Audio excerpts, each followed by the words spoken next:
Graça e paz, povo de Deus. Bom dia, boa tarde, boa noite. Eu não sei qual horário você está vendo ou ouvindo esse podcast. Eu sou o Pastor PV e é um prazer enorme estar aqui com vocês. Hoje estamos dando um pontapé inicial do nosso primeiro episódio desse podcast. O intuito é trazer homens, mulheres de Deus que possam contribuir com a Igreja do Senhor aqui nesses últimos dias, nessa cidade e nesse Brasil. E, como primeiro episódio, eu estou trazendo aqui um amigo, um pastor, muito especial e muito querido por mim e pela minha família. Graça e paz, pastor Marcos Lincoln, seja bem-vindo. Tudo bom? Tudo bem, Paulo Vitor, muito obrigado pelo convite. Que a paz seja com você, com sua família, com aonde estiver chegando aqui a nossa imagem, nosso áudio, que haja paz em ti. Amém. Pastor Marcos Lincoln é pastor, psicólogo, ali pastor da Casa de Adoração.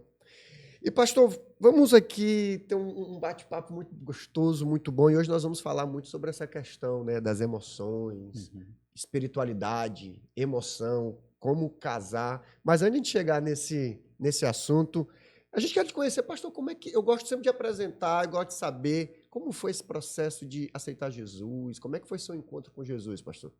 Bem, eu tenho o privilégio de ter nascido num lar cristão. Olha aí. Meus pais são missionários, né? Meu avô também serviu ao Senhor, só que o evangelho de fato me encontrou aos 10 anos. Né? Então, os meus pais pregavam para mim, eles falavam sobre a necessidade de um arrependimento genuíno. E eu me lembro, eu fazia parte da Igreja Assembleia de Deus, ali da área 10, no Anil, quando, num culto, era um culto, a gente chama de um culto comum, era um culto de ensino, e aquela mensagem específica, ela veio como diferente ao meu coração. Que E eu me bênção. lembro que aos 10 anos eu comecei a chorar muito, eu não entendia porque eu estava chorando. E quando houve aquele convite, na igreja que eu praticamente cresci, cheguei aos 5 anos de idade, houve aquele convite, eu fui a única pessoa que foi ali à frente. 10 anos de 10 idade. anos de idade. Muita gente não levou muito a sério, mas ali de fato eu entreguei a minha vida ao Senhor Jesus. Eu disse, Pai, eu realmente me arrependo de tudo aquilo que eu fiz e de tudo aquilo que de fato eu sou em Adão. Né? Eu já havia ali entendido o peso do pecado. E desde lá para cá eu assumi um compromisso de jamais abandonar a fé e jamais abandonar Cristo. Né? E temos vivido ao longo desses quase 20 anos aí de evangelho, 23 anos, na verdade, de evangelho. Glória a Deus, que bênção, né? 10 anos, uma criança, É, é importante a gente levar as crianças para o culto, né? exatamente. E aí, pastor, como é que começa esse seu processo de chegar até o ministério? Como é que é esse Uhum. processo? 10 anos, filhos de missionários, e aí, de repente, geralmente, né? Às vezes o filho do pastor, o filho do missionário não quer seguir os passos do pai, enfim, isso aí dá assunto para outro podcast. Mas como é que foi Verdade. esse processo até chegar hoje? Hoje é um homem de Deus chamado, vocacionado. Conta pra gente como é que foi isso. Pastor Paulo Vitor, isso é interessante. Eu sempre falo hoje para os pais, como líderes cristãos que somos, eu sempre tento explicar não só para os pais, mas principalmente para os pastores, né? Sim. Pastores que são pais, são obreiros, são ministros. O meu pai, ele missionário, exercendo a função de pastor, ele começou o trabalho dele ali no interior de Santo Amaro, ele recebeu um chamado, abandonou tudo aqui aos 16 anos e foi trabalhar ali. Conheceu minha mãe, aos 19 eles casaram e logo me tiveram como primeiro filho.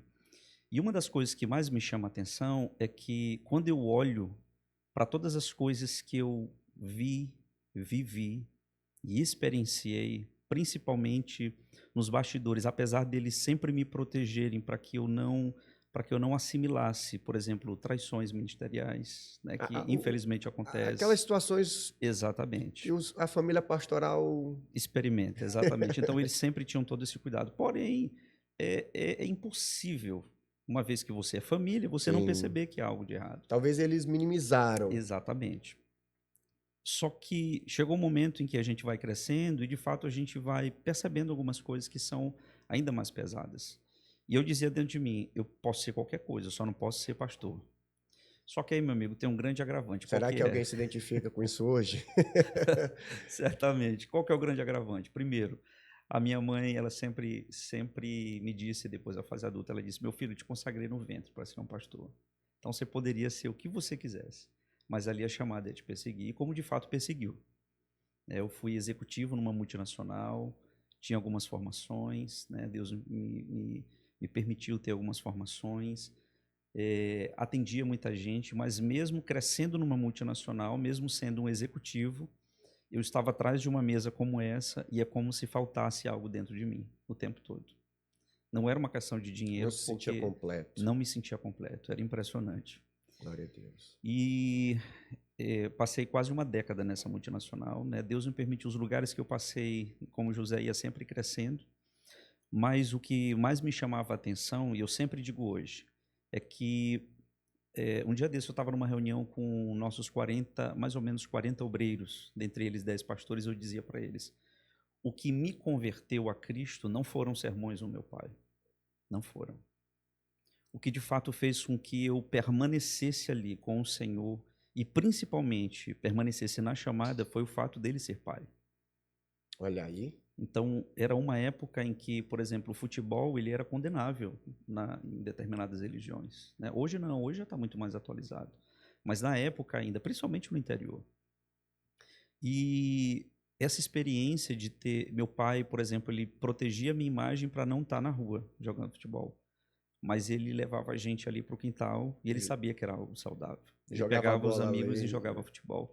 Era um quintal muito pequeno, né? Era mais ou menos assim, uns 3 metros por 5, era muito pequeno, mas ainda assim colocava a cadeira de um lado, do outro, vibrávamos, torcíamos.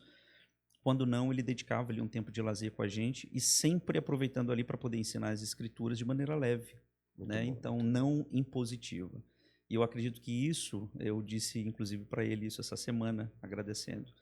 Isso marcou a minha vida e fez com que, de fato, eu entendesse, principalmente a seriedade ministerial dele, claro. Seriedade ministerial, mas sempre essa convivência sadia, não trazendo um evangelho pesado, apesar de ser um evangelho de renúncia, mas não um evangelho pesado. Trazia uma coisa leve, o fardo Exatamente, leve do exatamente, Senhor Jesus. exatamente. Apesar da renúncia, evangelho é renúncia. Mas ali eu consegui assimilar o que de fato era ser um pastor e eu disse: por mais que eu não queira isso para minha vida, mas eu tenho alguém para modelar que de fato é um dos maiores exemplos que eu carrego.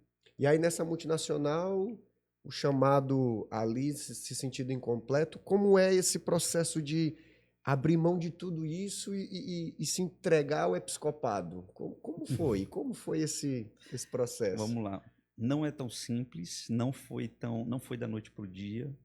Eu me lembro que teve uma época que eu viajava muito, né? A gente começa ali de baixo, aí vai crescendo, As né? A responsabilidades gente sênior, aumentando. supervisor, já casado, né? Nessa época tem um pequeno detalhe aqui. Eu sempre me posicionei de maneira muito assertiva no que diz respeito à igreja. Então, sempre trabalhei na obra do Senhor, sempre me dediquei a cuidar de jovens, de adolescentes, inclusive foi assim que nós nos conhecemos, né? Sim. E então sempre me viam como um pastor, como uma figura pastoral, apesar de eu ainda não ter sido consagrado. Mas estava sempre ativo ali na Sempre, obra. sempre ativo na Maravilha. obra.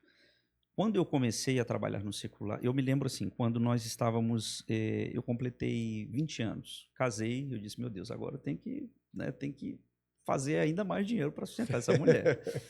E aí eu saí de onde eu estava, fiz uma prova nessa multinacional, passei, né, para ser um executivo sênior ali, sênior não, perdão, júnior, né, para entrar ali. Só que ali me tomava todo o tempo. Eu trabalhava à noite, era para trabalhar à noite, né, ali na região do aeroporto. E eu me lembro que às vezes eu chorava por não poder ir para os cultos, não poder congregar, era de domingo a domingo. Às vezes a folga caía num dia que não tinha culto. E aquilo foi, de certa forma, não esfriando a minha fé, mas esfriando a comunhão, né? Então eu Entendo. já não conseguia mais ir para os cultos. E o tempo foi passando, eu fui empurrando com a barriga, né? Dinheiro entrando, a gente ia se mantendo. Logo em seguida, eu passei para o curso de psicologia, né? É Então, nessa época que exatamente, nessa época, imagina, eu trabalhava o dia inteiro, cursava à noite, fazia o curso à noite. E aí, tanto que é um período que eu não lembro muita coisa. Eu liguei o piloto automático e não lembro de muita coisa. Eu sei. A gente Mas vai viver, vai sobrevivendo. sobrevivendo, exatamente. Emocional destruído por ter a sensação que eu não estava vivendo o que eu deveria viver, né? Então, e uma das coisas que mais me chamou a atenção foi que, num determinado período, Paulo Vitor, eu me tranquei dentro do banheiro e comecei a chorar. Sem saber por que eu estava chorando, mas era um choro assim inconsolável, de dizer, cara, eu não aguento mais isso. Não era pelo trabalho, era uma empresa maravilhosa, sabe? Até hoje é uma referência fora do Brasil. E eu fiz uma oração louca, ousada, e que Não eu recomendo. não recomendo que ninguém faça. Ninguém, absolutamente ninguém. Lembrando de algo que eu ouvia na minha infância. Aos 11 anos, logo que eu recebi o batismo de fogo que nós pentecostais acreditamos, para onde eu ia? Uma criança de 11 anos, eu ouvia Deus usar pessoas para dizer, Deus tem pressa com esse menino. Deus tem pressa com você, garoto. Eu não entendia. O pessoal até brinca dizendo que eu confundi com a pressa de casar, né? Não, mas 10 anos, 11 você batizado, Sim. de fato, é algo que não é para não se vê. Isso aí é uma outra história. Foi uma Sim. música assim, depois que eu entendi, foi uma música assim com muita fome. E já estamos com o terceiro podcast marcado já. Tem esse mais 2. Isso. E isso se apagou depois de um tempo.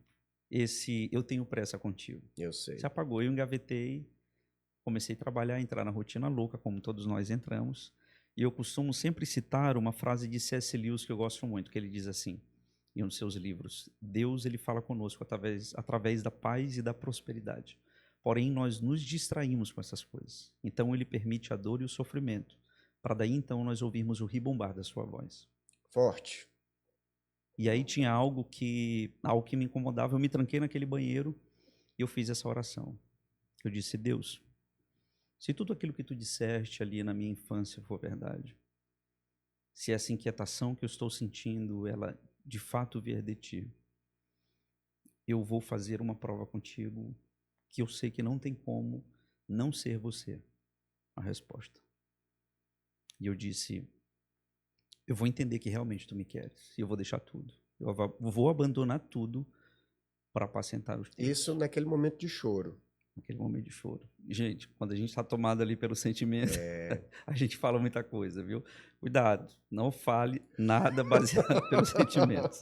Mas Deus sabe, né? O Espírito Santo tinha gerado algo ali. Tem que fazer que nem Davi, né? Usar os sentimentos para nos aproximar de Deus. Exatamente. O que aconteceu?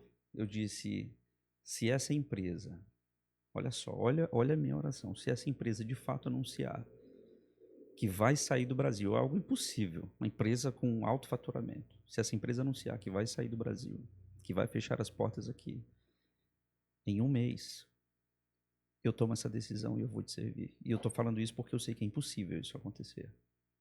Foi a prova. Exatamente. Sabe o que aconteceu? Exatamente isso. Em 48 horas, nós recebemos um e-mail corporativo que foi um choque nacional. E essa sinalização da empresa? Não havia nada. Não tinha nenhuma especulação. Absolutamente nada. Em 48 horas, nós recebemos um e-mail na intranet, ou seja, no canal fechado da empresa, dizendo que eles iriam anunciar um acordo co-brand, ou seja, a empresa, tudo aquilo que fazia parte da empresa Brasil seria passado para uma outra grande empresa e eles estariam recuando em relação ao mercado brasileiro. Você tem noção do que é um choque? Eu passei uma semana em choque com essa notícia. 48 horas depois dessa oração. 48 horas. Talvez você que esteja me ouvindo, você pense assim, cara, coincidência. Eu não acredito em coincidência. Não havia sinais, não havia baixa de faturamento, não havia absolutamente nada desse tipo. Pode até ser uma coincidência dos céus. Exatamente. Mas ser muito assertivo e muito específico. E o que é mais interessante é que não ficaram pessoas desempregadas. Não ficaram. Eles iam absorvê-lo. Absorver. Inclusive, eu tive a oportunidade. Se você quiser, você entra aqui como... Crescer. No mesmo nível que você estava, né? Você recebe. Ou seja, esse plano, ele não ia trazer prejuízo financeiro. Para ninguém. para ninguém. Aí acho que E a aí me deram a prova fica ainda oportunidade maior. de sair, exatamente, me deram a oportunidade de sair Modificar. ou de permanecer com toda a minha equipe, que na época eu já supervisionava, né? Eu era station manager aqui em São Luís. E aí eu disse, meu amigo, eu não tenho como permanecer. Realmente não tem como. Claro que eu não entrei em detalhes, né? Sim. O homem espiritual, ele discerne as coisas do espírito, mas o Carnal. homem natural, na verdade, ele não discerne, né? Aquilo que é do espírito testifica no espírito. Exatamente. Bem, e aí foi uma saga, né? Isso foi em 2017, e aí eu comecei de fato ali, eu ainda passei 3 anos resistindo, né? 3 anos ali Saiu e ainda congregando, passou 3 3 anos anos. ali, será se realmente é isso? Montei uma empresa que só me deu dor de cabeça, diga-se de passagem, não por má gestão, nada disso. Né? Eu coloquei ali toda a minha energia. Na época, você ainda me conheceu, né? Na verdade, não era só aquela empresa, tinha umas Sim. duas. As outras duas até geraram ali um certo capital, mas aquela empresa especificamente ali foi o meu Ismael. Aquela empresa foi o meu Ismael, sabe? Deu uma baita dor de cabeça. Até que eu disse, tá bom, então o Senhor já me deu todas as provas, eu vou só obedecer. E foi só obedecer, Deus começou a É algo prosperar. interessante, pastor, porque a gente observa que os vocacionados, eles não têm um ministério como a última opção da vida deles. Exatamente. O vocacionado é aquele que tinha todas as opções abertas e ele diz não para elas para se dedicar ao ministério. Exatamente. Tem até uma história, né, do Charles Spurgeon, que ele diz que foram fazer uma entrevista com um pregador e ele perguntou: por que você quer ser pastor? Ele, não, porque eu quis ser mecânico, não deu certo, eu quis ser isso, não deu certo, eu quis ser isso, não deu... então eu acho que eu tenho que ser pastor. Aí ele responde dizendo: então eu tenho certeza que não é para você ser pastor. Mas muito bom, muito bom. E aí o senhor, nesse processo, começa a entrar na psicologia. Exatamente. E quando é que o senhor começa a perceber, nesse processo de chamado pastoral, estudo da ciência das emoções, quando o senhor percebe que existe, na verdade, não é uma distância entre as duas, mas que Jesus, o Evangelho, ele consegue abraçar essas duas frentes? Porque a gente observa hoje, pastor, não sei se isso é um senso comum, mas de achar que o ser humano, a gente tem que servir a Deus espiritualmente muito bem, mas nossas emoções, muitas vezes, estamos ali numa depressão, numa ansiedade ou qualquer outras síndromes.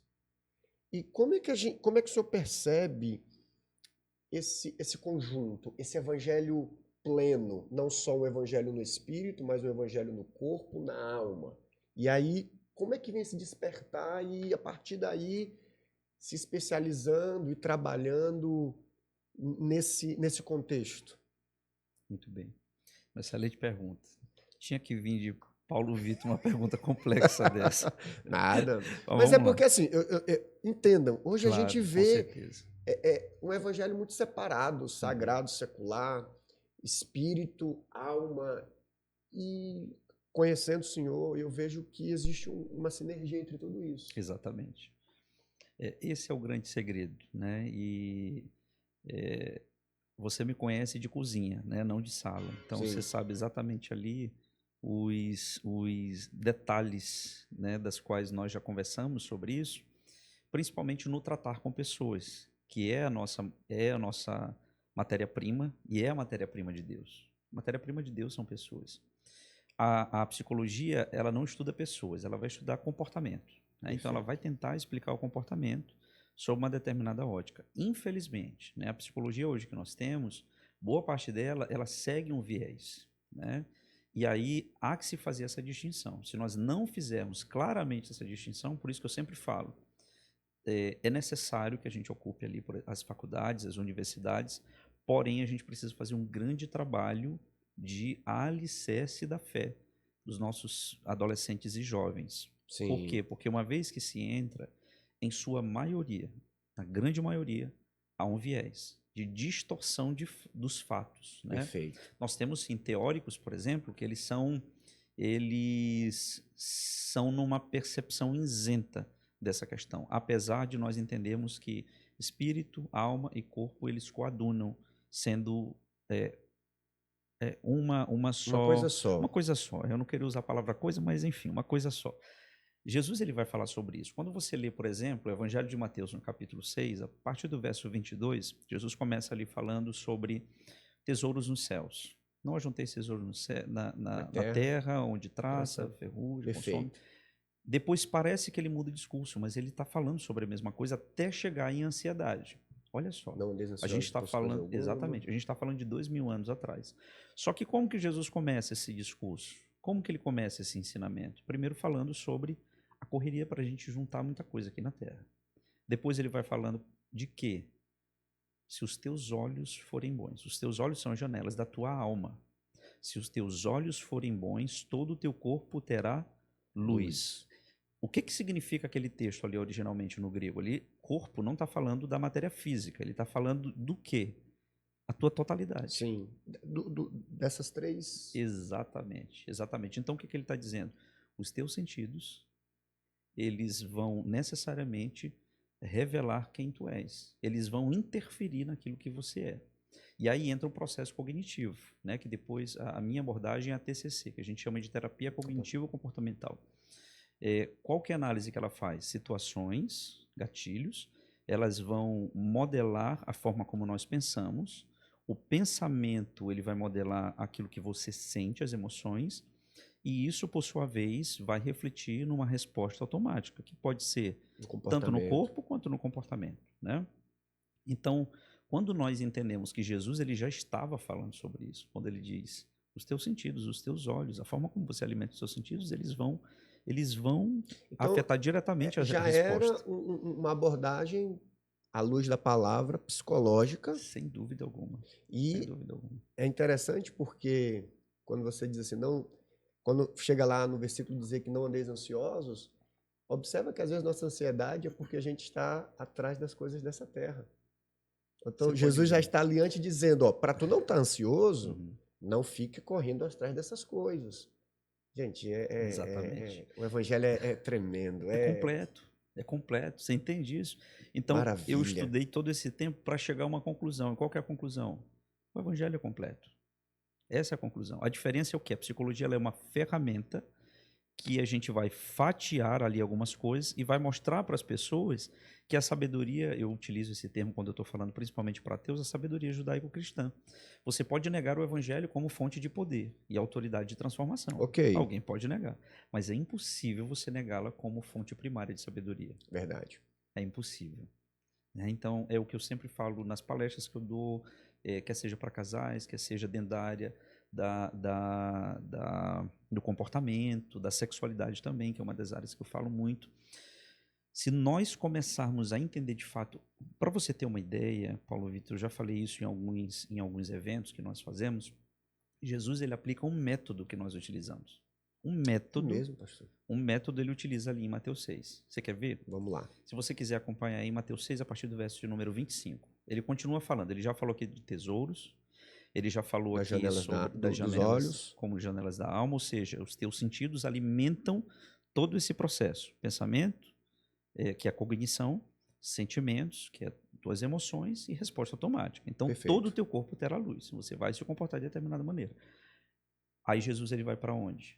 Ele aplica um método que nós chamamos de descatastrofização. O que acontece com a mente? A mente ela entra no processo de catastrofização quando ela é tomada, solapada pelo sentimento.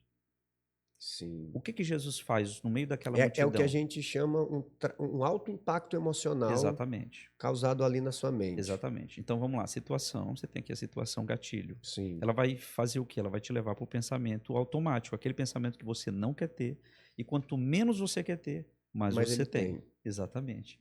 Que vai modular suas emoções e vai fazer com que você se comporte ou que você sinta no seu corpo algumas coisas. Depois a gente pode falar sobre isso. Mas vamos lá. Resumidamente, o que é que Jesus faz naquele momento? Uma vez que a mente está completamente catastrofizada pela ansiedade, ela tem uma distorção que nós chamamos na neurociência de tríade cognitiva. A visão que você tem de você, a visão que você tem do mundo ao teu redor, ou seja, de tudo aquilo que está ao teu redor, e a visão do teu futuro. Então a pessoa ela se enxerga de forma distorcida, enxerga as pessoas que estão ao seu redor e as situações de forma distorcida, e enxerga o futuro de forma distorcida.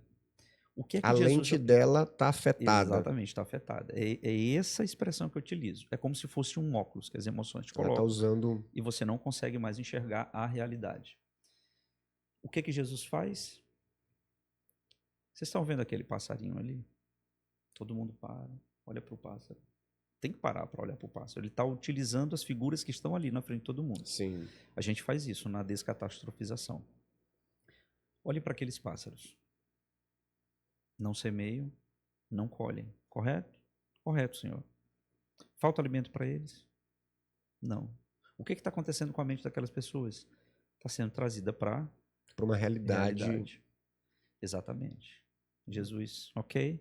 Ok. Claro que eu estou parafraseando. Ele diz, agora olhem para aqueles lírios ali que estão no campo. Lindos. Todo mundo, uau, que lírios maravilhosos. Ele diz, bem, esses lírios que estão ali no campo, eles também não trabalharam para poder ficar assim tão bonitos. Mas nem Salomão, sabe quem foi Salomão? Sim. Salomão em toda a sua glória, o homem mais sábio que já existiu e um dos reis mais ricos que já passaram sobre a terra. Nem Salomão em toda a sua glória se veste como ele. A mente deles agora está onde? Está naquilo que eles não têm ou está no pássaro e no lírio? Está no objeto que foi chamado ali, o pássaro e o lírio. O que Jesus faz agora? Olha só o método que ele faz. Ele diz agora, e ele utiliza aqui um método socrático, através das perguntas. Sim, a dialética. Exatamente, sempre através das perguntas. Ele é o pássaro, o lírio ou vocês são mais importantes? O lírio, ele hoje está ali, amanhã o vento sopra e ele se foi. O pássaro, ele também não tem muito Jesus tempo de vida. ressignifica a percepção da pessoa agora. Exatamente, exatamente. Então, quando nós começamos a entender que, de fato, ali, psicologia é recente, nós estamos falando aí de 600 anos no máximo. Com o nome mesmo, é muito mais recente. Com essa pegada. Exatamente, é muito mais recente. Agora, Jesus, eu estou falando de 2000 anos atrás. Claro, estou falando do especialista em humanidade. Eu estou falando do Criador encarnado. Ele sabia como falar e a Daquele forma que sabe... deveria. Exatamente. Todo mundo para e fica. Meu Realmente, Deus. eu sou mais importante. Ele disse, agora entendam isso. Se Deus proveu o pássaro, se Deus proveu o lírio, quanto mais vocês. Vocês estão preocupados com o que vocês vão vestir, com o que vocês vão comer. A vida não é muito mais importante do que a roupa. Muito bom, muito bom. E aí traz, o texto ele caminha para onde? Não adianta você ficar sem dormir, porque não vai acrescentar nenhum côvado, exatamente, nenhum côvado da sua estatura. Não adianta vocês ficarem se preocupando, ansiosos, porque enquanto vocês estão aí ansiosos, já basta cada dia o seu mal, deixa o mal para o dia de amanhã. Não perde o sono por isso. E terceiro, que é a grande chave aqui, a gente resume esse texto aonde? Buscai primeiro o reino dos céus e a sua justiça. E as outras coisas. E todas, não é só as outras, são todas as outras coisas vão sendo E é interessante porque esse texto, ele tem uma íntima relação com a ansiedade. Exatamente. E muitas vezes usamos o mesmo texto desassociado a essa síndrome, a esse mal que hoje nos assola, que é a ansiedade. Exatamente. Meu Deus do céu. Ainda pegamos o texto isolado e dizemos assim, olha, você tem que trabalhar muito na igreja porque tem que buscar primeiro o reino dos céus e a sua justiça. Né? E aí, pastor, a gente começa a ver o quanto estávamos... A Bíblia fala, né? Que o povo perece por falta de conhecimento. O quanto essa falta desse entendimento bíblico, nessa perspectiva, levou a igreja para um outro lado de um evangelho ativista, um evangelho, infelizmente,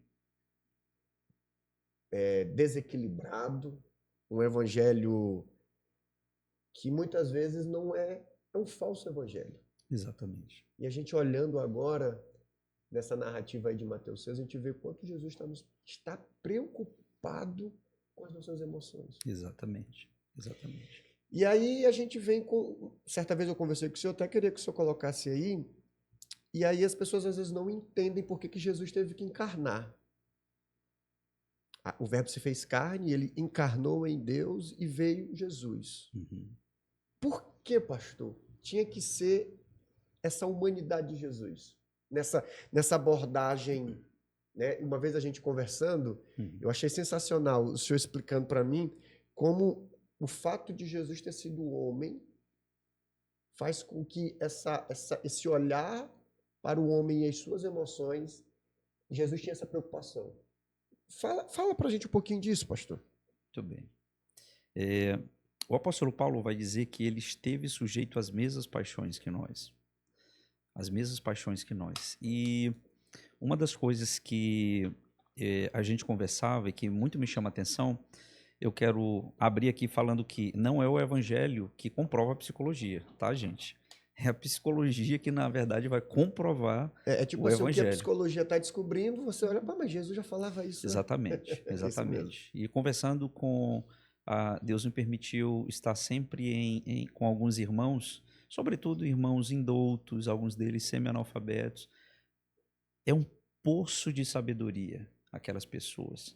E você vai ver que a fonte primária da sabedoria é a palavra de Deus. E uma das coisas que Temor ao Senhor é o princípio de toda e qualquer sabedoria. Exatamente. Que eu converso com ele, você não encontra ansiedade ali, você não encontra uma série de outras coisas, e você encontra muitas respostas na sabedoria dessas pessoas. Mas voltando lá à sua pergunta, né?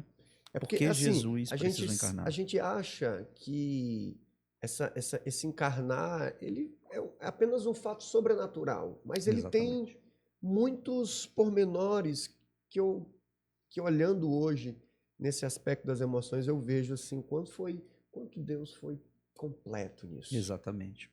Uma das coisas que eu digo quando eu estou falando para as pessoas, principalmente em clínica, hoje eu não clinico mais, né? Hoje, devido às demandas da igreja, são muitas igrejas, hoje eu me preservo mais a palestrar, né, quando precisa, mas no 1 a 1 nós atendemos voluntariamente, né? E uma das coisas que eu sempre digo é que quando você olha para as figuras de Deus e do Espírito Santo, a família completa, ela não é o homem, a mulher e os filhos. Essa não é a família modelo. Completa não, modelo. A família modelo é Deus Pai, Deus Filho e o Espírito Santo. Essa é a família modelo. Tem gente que acha que Deus fez o homem porque ele estava precisando de gente. Ele não estava precisando de gente. Ele faz por intencionalidade mesmo dele, né? Alguns pregadores, inclusive, antigamente diziam assim, não, Deus fez o homem porque Lúcifer caiu e Deus sentiu falta. Não, gente, Deus tem adoração suficiente. Ele não busca adoração, ele procura, na verdade, adoradores, né? Então, João, capítulo 4, verso 23 e 24, vai falar exatamente isso. Deus procura adoradores que o adorem em espírito e em verdade. O Pai procura. Então, essa é uma grande chave. Quando Jesus diz para aquela mulher ali no poço, Jacó, ele não diz Deus, ele diz o Pai procura verdadeiros adoradores. Aqui é uma grande chave que, quando a gente entende sobre essa questão, existem pessoas e eu sempre digo isso, o que é que modela a tua forma de enxergar a si mesmo? Mais uma vez, tríade cognitivo. Enxergar a si mesmo, enxergar o mundo e enxergar o futuro. O que é que te cria valores, costumes, a maneira de você falar, a maneira de você entender as coisas? É a tua relação primária com o pai e a mãe. Perfeito. Mas principalmente com o pai. Uma vez que isso é distorcido, você começa a enxergar a si, ao mundo e o teu futuro através desse prisma. Então, se o pai ele diz, você é isso, você é aquilo, de forma agressiva, de forma a colocar o filho para baixo, o que vai acontecer com aquele filho? Ele vai acreditar, ele vai tomar aquilo ali como uma verdade até que alguém venha e diga. Não só diga, né? Mas faça ele tomar a consciência de que ele não é aquilo. Entende? Sim. Bem, mas o que é que isso agrava? Quando eu falo de mundo, eu não estou falando aqui no sentido que a Bíblia fala, do sistema caído, mas eu estou falando de tudo aquilo que está para além de mim mesmo. E Deus está para além disso. Então, logo, se eu tenho na figura do meu pai, o meu pai terreno, um homem agressivo, um homem autoritário, um homem ausente, de que forma que eu vou enxergar a Deus? E isso é uma das coisas que mais me chama a atenção, porque isso é intrínseco. É impressionante, é intrínseco. Nós transferimos isso a partir do momento que nós começamos a entender, e uma criança, se você tem uma criança em casa, você vai perceber isso. Começou ali a ter a percepção de mundo, o que ela começa a observar? Quem pintou o céu? Sim. Quem foi? Tudo aponta para um Criador. E a partir do momento que alguém apresenta, olha, isso aqui foi o papai do céu, dependendo de como ela se relaciona com o papai da terra, esse papai do céu vai ser uma figura muito longe, Ou é muito muito. distante. Ou é bom ou é ruim. Exatamente. Dentro Bem, do espectro da criança. exatamente. E quem é a figura de consolo, conforto, carinho, tradução daquilo que a gente não consegue falar, a figura mais presente? A Bíblia chama de o Espírito Santo. Sim, E quem isso familiarmente te lembra? a mãe, Eu digo no geralmente, né? No geralmente é geralmente. a mãe. É, de forma. Exatamente. De características mais. Exatamente. E uma das coisas que nós percebemos é se é uma mãe ausente, se é uma mãe narcisista, se é uma mãe, enfim, eu posso citar aqui uma série de outros aspectos. O que é que vai gerar nesse indivíduo? Distorções sobre si, sobre o mundo, sobre o seu futuro, e automaticamente uma distorção a partir do momento que ele for apresentado ao Espírito Santo como essa figura. Não, é possível. Só que o que é interessante? Mesmo Deus sendo visto como um pai distante, mesmo o Espírito Santo sendo visto como algo quase intangível, algumas pessoas não conseguem entendê-lo exatamente por essa dificuldade de Do relacionamento espírito. materno. Exatamente. Só que tem alguém que todo mundo olha e se identifica. Alguém que é humano como nós, tão perto de nós, aparentemente carne como nós, e que todo mundo olha para ele e diz: eu gostei desse cara. Mesmo que nunca tenha assistido, mesmo que nunca tenha visto nada, mas só o fato de ler se identifica com ele. E quem é esse? O Filho, Jesus, ou Cristo, que quando vem manifesto, vem como Jesus. Ele nasce como filho de uma adolescente com um carpinteiro. Eu até brincava um dia desses, nós estávamos pregando lá na igreja, eu disse, citei ali, né, Pedro e João na Porta Formosa, Sim. 2 pescadores curando um paralítico em nome de um carpinteiro. Olha que loucura. Então, ele vem exatamente para quê? Para ressignificar toda uma percepção distorcida, e não é de uma época. Você olha que é para além de uma época, é da Sim. humanidade. É como se dissesse assim: você que teve problema com o pai, você que teve problema com a mãe, amém. Ok. Mas você é filho. Exatamente. É por isso que, dentre todas as coisas que ele vem apresentar Deus, e essa foi uma das causas dele ser crucificado.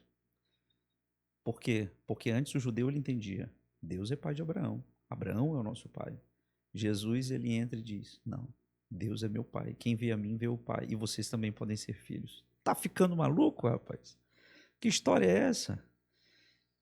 João capítulo de número 3, Jesus ele dá a chave, e ele poderia usar quaisquer Eu e o pai metáforas. somos um. Exatamente. Quaisquer metáforas ele poderia utilizar para falar sobre esse encontro com Deus, mas qual que é a metáfora que ele utiliza? Que é tão real, mas tão real que deixa de ser metáfora. Deixa de ser algo real e genuíno. O novo nascimento. Quando ele fala para Nicodemos, Nicodemos pergunta: o que é que eu preciso fazer então João 3. para acessar esse reino? Porventura eu tenho que voltar para a barriga da minha mãe e nascer de novo? Exatamente. E é uma das coisas que eu digo. Ali Jesus diz assim: Nicodemos chega, não dá boa noite. Mestre, vejo que apenas sendo alguém vindo de Deus para fazer as coisas que você faz. Então responda-me, o que eu preciso fazer para herdar a vida eterna, para ter a vida eterna? Jesus também não dá boa noite para ele. Jesus diz, olha, em verdade eu te digo que necessário é nascer de novo. Então qual que é a figura de linguagem que Jesus utiliza para herdar o reino? Um novo nascimento. E sempre que eu estou falando nas escolas do Estado para adolescentes, sempre que eu estou falando para casais, sempre que eu estou falando para quaisquer tipo de público, imagine só se nós tivéssemos um botão de reset que você pode recomeçar tudo. Tudo de errado que você fez. Imagine só você ter a sensação de ter todos os seus pecados perdoados e você agora nascer, simplesmente nascer, só que com mais maturidade, Com com uma nova uma roupagem. nova cabeça. É exatamente isso que o Evangelho faz. Porque uma vez que você nasceu, primeiramente, você nasceu à imagem de Adão. E não é à toa que o escritor aos Hebreus vai apresentar Jesus como o segundo Adão. Aquele que cumpriu tudo aquilo que precisava ser cumprido. Para quê? Porque agora nós nascemos novamente e agora não mais a imagem do primeiro Adão, mas a imagem do segundo Adão, nos relacionando com o Pai, com Deus, o Pai. Uma vez que o pecado Romanos 3:23 vai dizer que nos separou da glória Estamos deste Pai. destituídos. Exatamente. E Jesus ele vem fazer o quê? Nos trazer novamente à presença do Pai. Por isso que ele veio como filho. Exatamente. E o que mais me deixa maravilhado, qual que é o método de Deus? A adoção. Romanos 8 vai nos falar sobre isso. Nós Olha. fomos adotados. Exatamente. O que que faz pela graça mediante a fé em Cristo Jesus? Romanos 8 vai nos dizer o quê? Olha, agora o espírito de medo que há em vocês, né, o espírito que há em vocês, ele é substituído pelo quê? Pelo espírito de adoção. E é ele que faz você chamar o pai de Abba, Pai. Uma expressão, exatamente, uma expressão aramaica que não é só pai, é papaizinho. É como se você tem um garoto lá de 7 anos, né? Isso. Tem 2 garotos, eu tenho um de 5. Quando eles menorzinhos chamavam a gente, uma coisa é chamar de pai, né? Um garotão chama pai, né? Você tem uma adolescente também, Sim. uma coisa ela chama de pai. Agora, quando um garoto ele fala paizinho, cara, ele te quebra. Quebra no meio. No meio. E é justamente isso que Jesus traz. Essa intimidade tão próxima, mas tão próxima, que é capaz de ressignificar toda a dor que você viveu, quer seja com a ausência do seu pai, quer seja com a ausência da sua mãe. Não é à toa que você ganha uma nova família, ainda que não existisse igreja. Mas só o fato de você ter um novo pai, você ter o amor de mãe, porque o amor dele é comparado ao amor de mãe em Isaías, né? Ele diz, ainda que uma mãe se esqueça do filho que amamenta, eu, Senhor, não me esquecerei de ti. Então, quando eu olho para isso, esse é um dos maiores significados. Além disso, o evangelho ele é o único capaz de trazer a chave, que é aquilo que nós dizemos na psicologia. A chave para você, de fato, se libertar é o quê? Perdão. Não tem para onde correr. A ressignificação de boa parte dos traumas que você vivenciou é perdão. Ou seja, o evangelho é terapêutico. Exatamente. Ele não apenas é terapêutico, como é completo. Ele é completo e terapêutico. E aí, pastor, diante de toda essa verdade, por que a igreja se afasta disso? Por que a igreja ela cria esse obstáculo? Eu vejo que hoje nós estamos nesse processo de volta, né? A questão mesmo de hoje o evangélico, o crente pode ir numa terapia? Pode, como deve, se assim puder. Por que a gente, durante muito tempo, segregou isso? Por que o senhor vê dessa forma? Bem, durante muito tempo, eu acredito que, assim como um pai que, quando tenta cuidar do seu filho, ele faz com todo o repertório que ele tem emocional, da mesma forma, durante uma época, nós tínhamos pastores zelosos, que amavam a igreja e que acreditavam que estavam fazendo a coisa certa. Fazendo o quê? Dizendo, com base naquilo que eles conheciam, no repertório mental, no repertório de vida que eles tinham, que, primeiro, psicologia era coisa de gente doida. Segundo, e aí passou essa época do gente doida, né? Foi comprovado que não era só para gente doida. Segundo, que a psicologia ela poderia afetar de tal forma a te desviar do evangelho. E isso, de todo, não é errado. De todo, não é. Se você pegar um mau terapeuta, se você pegar um terapeuta que ele aplica um viés pessoal, né, um prisma pessoal, uma abordagem, não vou dizer abordagem, mas um prisma, inclusive, espiritual, sobre o atendimento, isso inclusive, é antiético, né? Sim. Essa foi uma das coisas porque eu deixei de clinicar, né? Porque eu falo muitas coisas. Eu recebi uma vez uma pessoa que pediu oração. Eu disse, eu preciso de oração. Eu disse, e agora, como é que eu vou fazer? Porque a ética da psicologia não me permite, mas eu sabia que ali era a oração que resolveria. Né? Então, foi por isso que eu deixei, ainda de fato, deixei a psicologia em si nesse sentido clínico. Isso, exatamente. Então, hoje, eu me dedico a trabalhar como psicoeducador.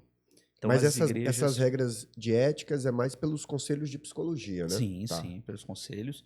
E, claro, as pessoas sérias também, que estudam e tal, elas não vão aplicar necessariamente dessa forma. Eu sei. É claro que existem psicólogos e psicólogos. Então, por isso eu sempre deixo claro isso. Uma das coisas que nós precisamos ter em mente é o que os pastores eles estavam fazendo na época? Protegendo o rebanho. Baseado aonde? No repertório que eles tinham. Não só pastores, obreiros, então, os crentes de forma geral. Né? Então, havia essa ignorância. né? Havia a ignorância somado à tentativa de proteção, né? Perfeito. Proteger o rebanho de Cristo Jesus. Quando, na verdade, hoje é que nós estamos com muitos expoentes. A gente está falando aí de 20 anos para cá. Sobretudo aí quando apareceu Augusto Cury, que é psiquiatra, Sim. que de ateu começou a estudar a mente de Cristo e o cara se converte. O cara, ele Cara, Entende. tem uma chave aqui que não é simplesmente histórica. Eu estou falando de um Deus encarnado realmente, ele entende, né? Eu tive a oportunidade de ler alguns livros dele, participar de algumas palestras, e é impressionante. Por isso, nós temos no Conselho de Psicologia muita gente que critica ele, por exemplo, né? Sim, Porque não, esse cara se perdeu, né? entendi. Pelo contrário, ele se Se achou. achou. Exatamente. Então, é isso que nós, de fato, precisamos tomar consciência, né, sobre isso. Só refutando aqui a minha fala, no Conselho de Psicologia, não. Muitos psicólogos, tá? Não no Conselho, mas Entendi. muitos psicólogos acabam. E a gente observa isso de uma forma geral, essa separação, né, do emocional. E quando a gente vai para a Bíblia, o que são os salmos? O que são os livros poéticos? É o sentimento na Exatamente. sua mais densa Essência essência, mas canalizados a Deus. a Deus. Exatamente. Salmo 51, onde Davi ali está em arrependimento, Rasgando a alma, né? rasgando a alma. Aquilo ali a gente sente a dor, a gente sente ali o peso do erro. Eu sou ousado até dizer, isso é uma Inferência sua. minha, Uhum. que Davi dali tá com vontade até de se matar. Não, com certeza. No seu sentido mais de que a sua vida não serve mais para nada. Sim. Mas ele usa aquele sentimento e ele canaliza isso a Deus, eu acho Exatamente. isso Na verdade, formidável. Paulo Vitor, todos nós, a Bíblia, ela é o único livro de heróis que não esconde o passado obscuro dos seus heróis. Verdade. Então, o mesmo Davi que derrotou um gigante em nome do Senhor, a Bíblia não esconde que ele foi um adúltero. Que foi um adúltero, não, que adulterou. Adulterou e que não cria os filhos Exatamente, direito. Exatamente. E chega um momento que ele entende o tanto de, não vou usar aqui a expressão que nós utilizamos, né, no maranhês, mas o tanto de tomadas de decisão erradas, né? Tanto de coisa que ele fez errado. E chega um momento em que ele justamente chega ali no Salmo 51, ao que muitos de nós, eu sempre digo isso quando eu estou falando, gente, todo e qualquer sentimento ele passa. Inclusive o sentimento de querer perder a vida. Então, se você que está me assistindo nesse momento, se talvez esse podcast chegou até você, todo sentimento é passageiro. Raiva é passageira. Então, por favor, não fale quando você estiver com raiva, porque a gente acaba falando Bobagens. sem filtro e não volta. Palavras são sementes que não voltam, tá? Tristeza é passageiro. Por pior que seja a tristeza, a dor do luto, ou o momento que você está vivendo e queira tirar a sua vida, vai passar. Às vezes duram dias, às vezes duram meses. Inclusive, quando dura ali mais de 3 meses e aumenta a intensidade, nós já tratamos como patologia, né? Então a gente sempre avalia isso. Mas entenda isso, todo e qualquer sentimento passa. Não foi diferente com Davi. Ele estava ali num momento de muita dor. Ele queria morrer. E eu costumo dizer isso. Você sabia que até Jesus pensou nisso? Sim. Quando Jesus está ali no Getsemane, o que ele faz? Ele chama à parte Pedro, Tiago e João. Venham cá que eu quero ter um papo com vocês. Agora imagina nós dois, nós estamos lá, nós somos discípulos. Jesus, o Deus encarnado, ele chama a gente. Vem cá, PV, vem cá, Marcos, eu quero falar com vocês. Chama a gente assim para um lugar assim reservado. E o que Jesus fala? Gente, eu tô com vontade de morrer. É o que, Senhor? Tu vai fazer o quê? Tu vai oferecer uma oração para Deus? Deixa eu orar por ti.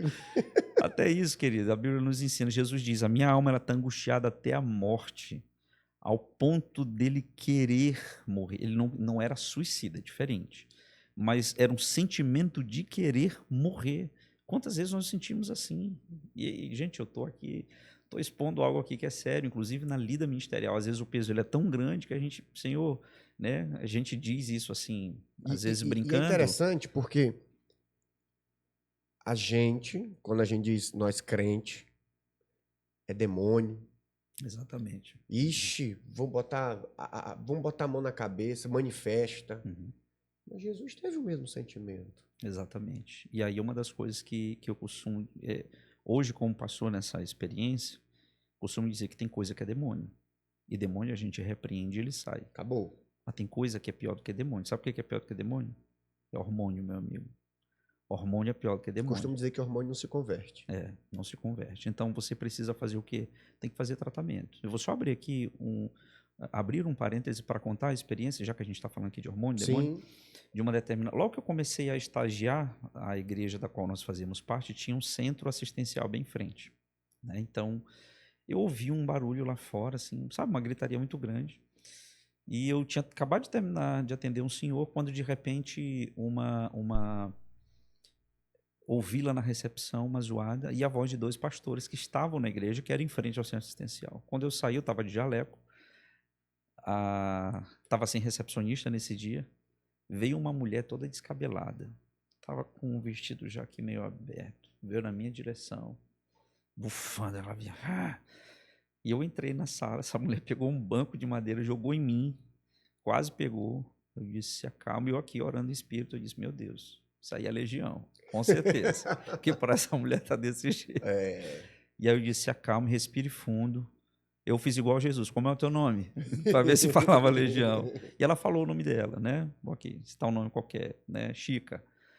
Aí eu disse, dona Chica, se acalme, respire fundo, o que está acontecendo? E ela começou, eu estou perturbada. Logo em seguida o marido foi entrando assim meio desconfiado. Eu disse, o que está acontecendo? Ela disse, olha, eu estava já levando ela para internar no Nina Rodrigues. E eu vi a igreja aberta, eu disse, rapaz, isso aqui deve ser um espírito, né? Porque eu já estou lutando há muito tempo, já tem mais de semanas e essa mulher está assim, está só piorando. Os pastores foram orar por ela, ela mandou eles tirarem a mão da cabeça dela e ela entrou aqui correndo. Eu disse, tá. Não saiu demônio nenhum. Ele disse, não saiu não, ela está pior, está com mais raiva agora. Eu disse, bem, e eu conheci os dois pastores, eram dois homens de Deus. Ou seja, se os pastores lá não resolveram... E eu fiz só duas perguntas. Eu disse, meu amigo, me tira uma dúvida. Qual que é a idade dela? Ele disse, ela fez 50 anos agora. Eu disse, tá. Isso nunca aconteceu? Ele disse, não, nunca. Eu disse, teve algum trauma agora recente? Ele disse, não, ela só fez, enfim, semana passada, completou, não, está com 2 semanas, completou 50 anos. Só que eu tinha vivido uma experiência muito parecida no seio familiar, de uma mudança abrupta hormonal, de uma pessoa, só que diferente, essa pessoa ela falava que ela estava com a mente completamente perturbada, vontade de quebrar tudo, vontade de matar as pessoas. Eu disse, meu Deus do céu, que capeta é esse? Na hora não tinha capeta nenhum. O que era? Hormônios que haviam sido mudados, fez um tratamento hormonal, procurou a ginecologista, o endócrino, fez o tratamento e pronto, a pessoa ficou boazinha. E eu falei para ele, disse, meu amigo, olha, peguei aqui, escrevi, anote aqui o número desse endócrino, leve sua mulher aqui e aí vamos esperar o resultado. Me agradeceu, ela saiu assim meio, né, desconfiada, mas ainda, né, bufando. Ele, eu vou tentar. Eu disse, não interne ela ainda não, pelo amor de Deus. O que aconteceu? 2 meses depois entra uma senhora muito elegante lá. Com licença, o senhor que é o pastor Marcos? Eu disse, sou eu. Já era pastor na época. Eu disse, sou eu. Ela, olha, eu vim aqui lhe agradecer. Eu disse, meu Deus, de onde é que eu conheço essa mulher? Sabe, assim, uma lembrança assim vaga, só que muito bem arrumada, né? Ela disse, fui eu que joguei aquele banco no senhor. Eu disse, foi você. Foi você, né? Lembrei de você agora, né? Porque quem bate esquece, quem apanha apanha lembra, né? Com certeza. E aí eu disse, meu Deus, a senhora realmente está muito bem. Ela disse, eu só quero lhe agradecer, porque talvez eu ainda estaria internada, né? Eu não estaria hoje aqui para contar esse testemunho. Depois de tudo aquilo eu me tratei, né? E eu vim aqui não só lhe agradecer, pedir oração, mas também dizer para você que eu me converti a esse evangelho, do qual vocês pregam aqui, 2 meses depois, 2 meses e meio no máximo.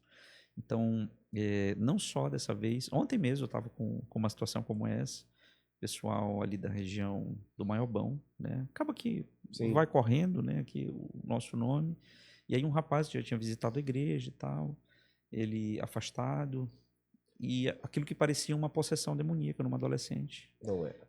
E aí o que ele fez? Trouxe para cá para a igreja, eu estava atendendo. Eu saí já quase Não, meia-noite de essas coisas lá. correm, essas coisas Corre. correm.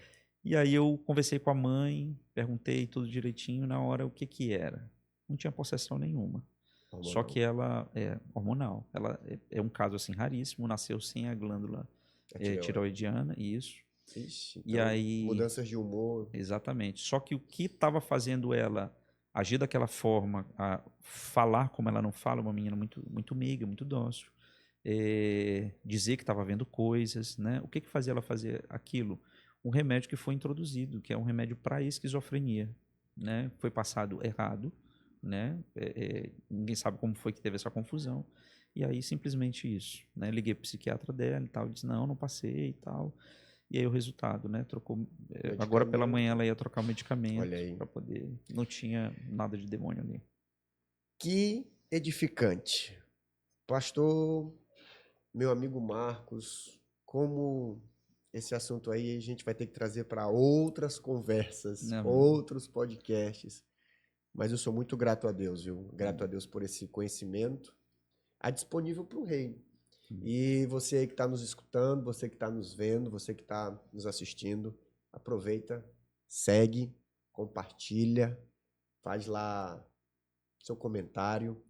E se você gostou desse episódio, semana que vem nós vamos estar aqui com uma missionária do campo árabe, do campo islâmico, do mundo árabe, ali da Janela 10x40.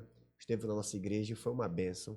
E vai ser também um papo muito edificante. Pastor Marcos, obrigado, Deus abençoe. Eu que agradeço, Paulo Vitor. Muito obrigado. Para mim foi uma honra estar com vocês e sempre é uma honra estar à disposição do povo de Deus, do reino de Deus. Amém. Glória a Deus. Abraço. E aí, gostaram?